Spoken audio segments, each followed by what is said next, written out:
அதிசயங்களை காண பண்ணுகிற தேவாதி தேவனுடைய நாமத்தினாலே உங்களை வாழ்த்துகிறேன். வேதம் என் மன மகிழ்ச்சி. 2 ராஜாக்களின் புத்தகத்தின் அடுத்த பகுதி தொடர்ச்சிக்குள்ளாய் நாம் வந்திருக்கிறோம். இது 8ஆம் வசனத்திலிருந்து 37ஆம் வசனம் வரைக்கும் இருக்கிற 2ஆம் சம்பவம், 2ஆம் அற்புதம் என்று சொல்லலாம். இந்த பகுதிக்கு மாத்திரம் ஒரு தலைப்பு கொடுக்க வேண்டும் என்றால் சூனேமியாள். சூனேமியாள் என்றவுடன் அவளை தெரியாதவர்கள் யாரும் இருக்க முடியாது. சூனேமியாள் என்பது அவளுடைய பெயர் அல்ல. சூனேம் என்பது அவளுடைய ஊர். அந்த ஊரிலே அவள் வாழ்ந்ததால் சூனேமியாள் என்கின்ற பெயரை பெற்றுக்கொண்டார். கர்மேல் அந்த இடத்தில் தான் எலிசா தீர்க்கதரிசி இருக்கிறார். சூனேமை கடந்துதான் கர்மேலில் இருந்து எந்த ஊருக்கு போக வேண்டும் என்றாலும் எலிசா தீர்க்கதரிசி போக வேண்டும். ஆகவே தன்னுடைய ஊரிலிருந்து அவர் புறப்பட்டு சூனேம் வழியாக போகும் பொழுது இந்த சூனேமியால் எலிசா தீர்க்கதரிசியை தன் வீட்டில் ஏற்றுக்கொள்ளுகிற ஒரு சம்பவம், அவளுக்கு நடந்த ஒரு அற்புதம் இந்த பகுதியில் கொடுக்கப்பட்டிருக்கிறது. நான் எழுதின புறாச்சிறகுகள், இதிலே 100 பெண் கதாபாத்திரங்கள், வேதத்தில் இருக்கின்ற 100 பெண் கதாபாத்திரங்களை குறித்த எல்லா விளக்கமும் இதிலே கொடுக்கப்பட்டிருக்கிறது. அதற்கு மேல் 40 பெண் கதாபாத்திரங்களை குறித்த சின்ன சின்ன குறிப்புகள். 140 பேரை குறித்து நீங்கள் விளக்கமாய் இதிலே அறிந்து கொள்ள முடியும். இதிலே இந்த சூனேமியாளை குறித்து தெளிவாய் எழுதியிருக்கிறேன். அதிலே பாயிண்டாக போட்டு இதை நான் எழுதியிருக்கிறேன். ஒரு 16 பாயிண்ட் போட்டு எழுதியிருக்கிறேன். ஆகவே இதையே நான் வாசித்து காண்பிக்க விருப்பப்படுகிறேன். ஏனென்றால் இந்த 16 பாயிண்டை நீங்கள் வாசிச்சீங்கனாலே தெளிவாய் நீங்கள் இந்த பகுதியையே, இந்த சரித்திரத்தையே புரிந்து கொள்ள முடியும். இந்த புத்தகம் உங்களுக்கு வேண்டும் என்று நினைப்பீர்கள் என்றால் எங்களோடு கூட தொடர்பு கொண்டு உடனடியாக இதை பெற்றுக்கொள்ளுங்கள். கட்டாயம் உங்களுடைய வேத தியானத்திற்கு உதவக்கூடிய ஒரு புத்தகம். எலிசாவை பரிசுத்தவான் என்று கண்டாள். யார்? சூனேமியாள். கணவனிடம் அனுமதி கேட்டு இந்த பரிசுத்தவான் நம்முடைய வீட்டில் தங்கட்டும் என்று தன் மேல் வீட்டறையை ஆயத்தம் செய்தாள். எலிசாவை என் மேல் வீட்டறையில் வந்து தங்கும் என்று வருந்தி கேட்டுக்கொண்டாளாம். பாருங்கள், இந்த ஊழியன் ஓடி போய் தங்கவில்லை. அந்த வீட்டு அம்மா ரொம்ப வருந்தி கேட்டுக்கொண்டார்கள். ஆகவே இந்த ஊழியர் போய் தங்குகிறார். ஜெபத்திற்கும் தியான நேரத்திற்கும் உதவியாக கட்டில், மேஜை, நாற்காலி, குத்து விளக்கு இவைகள் எல்லாம் அந்த அறையிலே அவள் ஆயத்தம் பண்ணி தன்னுடைய வீட்டில் தான் அன்புடன் ஏற்றுக்கொண்ட தேவ மனுஷன் குறைவில்லாமல் தங்க வேண்டும். அவருக்கு எது வேண்டும், ஏது அவருக்கு வசதியா இருக்கும் என்று அவைகளை எல்லாம் பார்த்து பார்த்து ஆயத்தம் பண்ணி வைக்கிறாள். தான் கனத்துக்குரியவளாய் இருந்தும் ஊழியனை கனம் பண்ணுகிறவளாய் காணப்பட்டாள். சூனேமியாளை வேதம் எப்படி அறிமுகப்படுத்துகிறது? கனத்துக்குரியவள் என்று. அவள் ஒரு கனம் பெற்றவள்.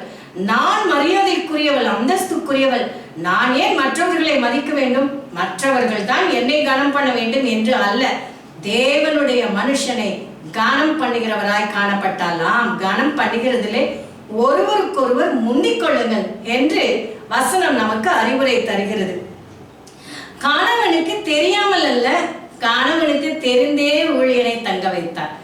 என் புருஷனுக்கு தெரியாம செய்றேன், என் ஹஸ்பண்டுக்கு தெரிஞ்ச பெரிய விபரீதம் ஆயிரும் என்று அல்ல, கணவனுக்கு தெரிந்தே அத்தனை காரியத்தையும் செய்யும்படி ஒருமனப்பட்ட தம்பதிகளாய் அவர்கள் இருந்தார்கள்.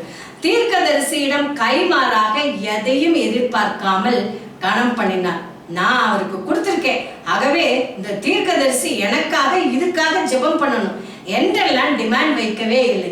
எதையும் அவரிடத்தில் எதிர்பார்க்காமல் தேவனுடைய மனுஷனை கனம் பண்ணுகிறவளாய் மாற்றம். தேவனுடைய மனுஷனுக்கு உதவி செய்யணும். அந்த சந்தர்ப்பத்தை நான் பயன்படுத்திக் கொள்கிறேன். அவர் எனக்கு மறுபடியும் செய்ய வேண்டும் என்று நான் எதிர்பார்க்கவில்லை என்கின்ற ஒரு நல்ல ஸ்பாவம் அவளிடத்தில் இருந்தது. ஏனென்றால் எலிசா உனக்கு நான் என்ன செய்யணும் என்று கேட்ட பொழுது கூட நான் சுகமாய் குடியிருக்கிறேன். அவளுக்கு குழந்தை இல்லை.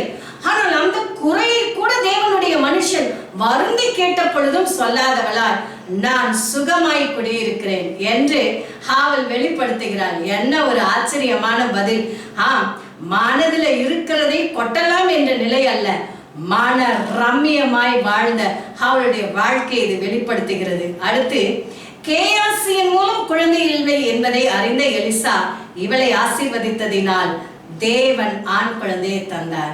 எலிசாவுக்கு எப்படி எலியாவுக்கு எலிசா இருந்தாரோ எலிசாவுக்கு கேயாசி இருக்கிறார். அவர் சொல்றாரு, நம்ம சுகமா குடியிருக்கிறேன்னு சொல்லிட்டு போயிடுச்சு, ஆனா இந்த அம்மாவுக்கு குழந்தை இல்லை என்று சொன்ன உடனே எலிசா தீர்க்கதரிசி ஆசீர்வதிக்கிறார். ஒரு குழந்தை பிறக்கிறது. பாருங்க, குழந்தை பிறந்தது ஒரு அற்புதம் தானே. ஆனால் இந்த இரண்டாவது சம்பவத்தில் இன்னொரு அற்புதமும் இணைந்து காணப்படுகிறது. குழந்தை பிறந்ததே ஒரு அற்புதம், இன்னொரு அற்புதம் தொடர்கிறது. பாருங்கள், பிள்ளை வளர்ந்தது. திடீரென்று தாயின் மடியிலேயே ஒரு நாள் அது மரித்து போனது. மரித்து போன குழந்தை இவள் என்ன செய்கிறாள்? விசுவாசத்தில் தளராதவள் சூனேமியாள். அழுது புலம்பவில்லை, கணவனிடம் கூட மரண செய்தியை அறிவிக்கவில்லை. வழக்கம் போல தூங்குகிறவனை போல படுக்க வைத்துவிட்டு கணவனின் அனுமதி பெறுகிறாள். எதற்காக?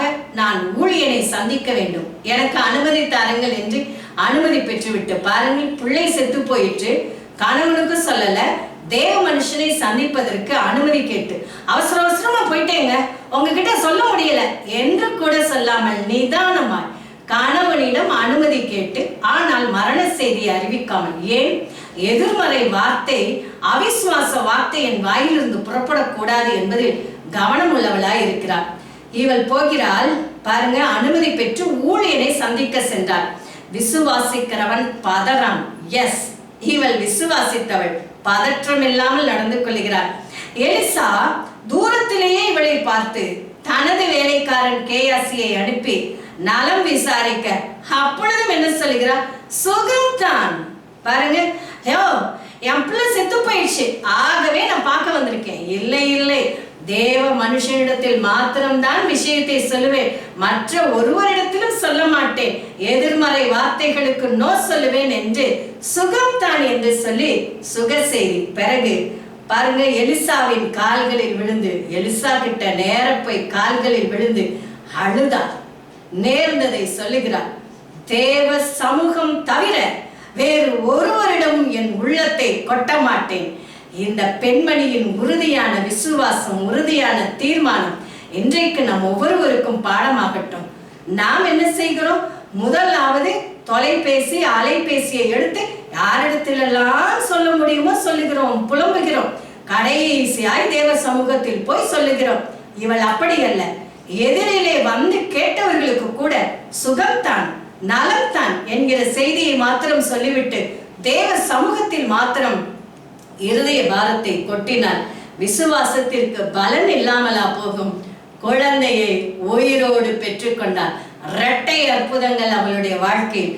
குழந்தை இல்லாமல் இருந்தால் குழந்தையை பெற்றுக்கொண்டார். குழந்தை மரித்து போனது, மறுபடியும் உயிரோடு பெற்றுக்கொண்டார். இரட்டை அற்புதங்களை எலிசா தீர்க்கதரிசியின் மூலமாய் இந்த சூனமியால் பெற்றுக்கொண்டார். ஹல்லேலூயா! என்ன ஒரு அற்புதம் பாருங்க.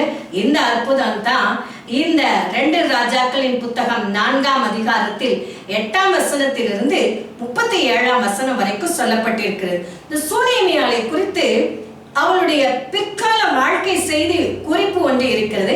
ஆனால் அது இந்த அதிகாரத்தில் கொடுக்கப்படவில்லை. 2 ராஜாக்களிலேயே சில அதிகாரங்கள் தள்ளி வருகிறது. அந்த அதிகாரம் வரும் பொழுது இவளுடைய வாழ்வின் தொடர்ச்சியை நாம் பார்க்கலாம். இங்கே எலிசாவின் அற்புதங்கள், எலிசா மூலமா இவளுக்கு கிடைத்த இரட்டை அற்புதங்களை பார்த்திருக்கிறோம். ஆம், விசுவாசிக்கிறவன் பதறான் என்கிற செய்தியை அழுத்தத்தோடு பதிவு செய்ய நான் விரும்புகிறேன். நாம் விசுவாசிக்கிறவர்களாய், தேவ சமூகத்தில் மாத்திரம் தெரியப்படுத்துகிறவர்களாய், அவிசுவாச வார்த்தைகளுக்கு இடம் கொடாதவர்களாய் காணப்பட தேவன் தாமே நம் ஒவ்வொருவருக்கும் கிருபை செய்வாராக. எங்கள் நல்ல தகப்பனே, சூனேமியால் நல்ல முன்னுதாரணம். பெண்களுக்கு மாத்திரம் அல்ல, ஆண்களுக்கும் வாலிப பிள்ளைகளுக்கும் எல்லா வயதினருக்கும் குடும்பத்திற்கே ஒரு நல்ல உதாரணம். அவளிடத்தில் காணப்பட்ட எல்லா நல்ல சுபாவங்கள் எங்களுக்கு காணப்படும்படி இந்த பகுதியில் மீண்டும் ஒரு விசை நாங்கள் வாசித்து தியானித்து அதை சொந்தமாக்க, விசுவாசத்தில் வளர, விசுவாசத்தில் உறுதியாய் நிற்க கர்த்தர் எங்களுக்கு கிருபை செய்வீராக, பலன் தருவீராக. அதை நாங்கள் விரும்பி வாஞ்சித்து உம்முடைய சமூகத்திலிருந்து அந்த விசுவாசத்தை வரமாய் பெற்றுக்கொள்ள கிருபை தார். நீர் அப்படி செய்வதற்காக உமக்கு நன்றி. இயேசுவின் நாமத்தில் ஜெபிக்கிறேன் நல்ல பிதாவே. ஆமென், ஆமென். God bless you. Amen.